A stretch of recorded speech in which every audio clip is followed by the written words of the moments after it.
Filmên derhêner Kazım Öz di Zaviya Huner da rastaqîna civaka Kurd di nû da didejiyandin. Yani en çok beni bu gösterimde üzen... Filma Kazım Öz ya Dayka Elif li ser mijara komkujiya Mereşe'ye. Ev bu yer di sala 1978 da di navbera 1926 berfembarê da li ser Kurdên Alewî pêk hatiye û 311 kes hatine kuştin, mal û milkê wan jî hatiye şewtandin.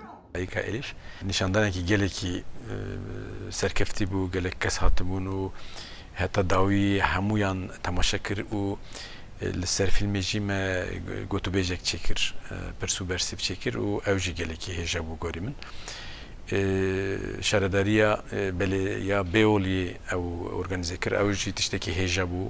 Lîstikvanên Dayka Elif jî xwe di bin bandora vê filmê de dibînin. Aliye Uzun Atagan ku wek di rola Dayka Elif da dilîze.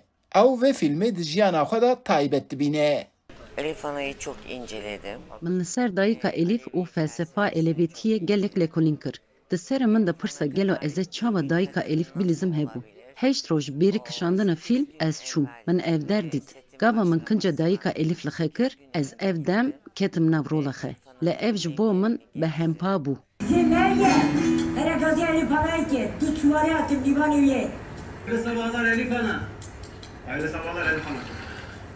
Kazım Hoca ile çalıştığım bu ikinci filmdi.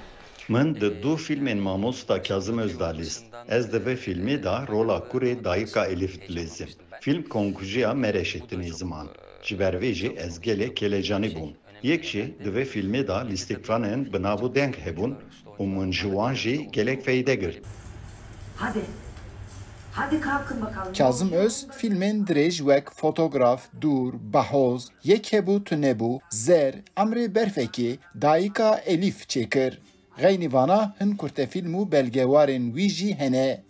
Li gor hunermend Öz ji ber ku mijara fîlmên wî civakî ne, bi taybet jî civaka Kurd ra girêdayîne ji bo nîşandayînê ew li Tirkiye rastî gelek astenga tê.